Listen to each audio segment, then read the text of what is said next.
צעד בצעד השקט נגלה, פתאום פצועה ועכשיו בטח שירה מעליי של נושאי תפילה, של נושאי תפילה, בגללם אני נמצא בעיר הזאת. התעוררות תנועת הצעירים שחרתה על דגלה את השארת הצעירים בירושלים לא תתפשר על קולנוע לב סמדר, שהיה, אני חושב, מחנך נוסף לכולנו.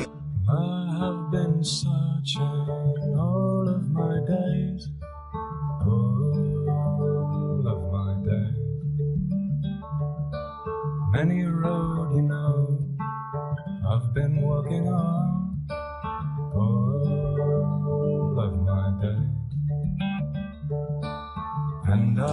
צריך להגיד את זה בצורה ישירה, בקול חזק ובלי להתייפייף. קולנוע סמדר הוא אחד ממוסדות התרבות ההכרחיים לציבור החילוני של ירושלים.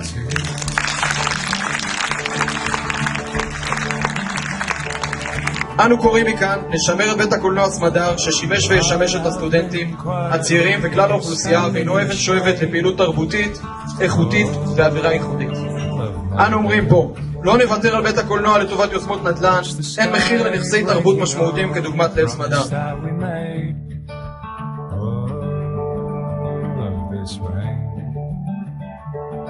זה ממש מדהים שכשיש משהו טוב שקורה, אז הכל הולך מכל הצדדים. התעוררות והצעירים שמפעילים עכשיו לחץ על העירייה, שתגרום לזה שהמקום הזה יהיה מקום לשימור, מבנה יהודי, נוסטלגי, מה שלא יהיה, שישאר סמדר. עופר דיבר על כוח צעיר, שההתעוררות שיש בעיר, ובאמת אנחנו רואים התעוררות בכל מקום ומקום, לא רק בקולנוע. ואנחנו מאוד מאוד רוצים שקולנוע לב סמדר ימשיך לחיות ולפעול, כי הוא אחד מעומקי החיים המרכזיים של התרבות בעיר הזאת. כל מי שהגיע לפה יודע את זה.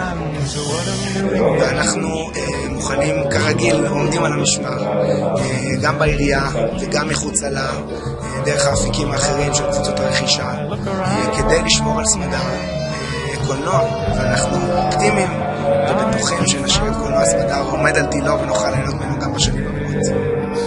Just too bright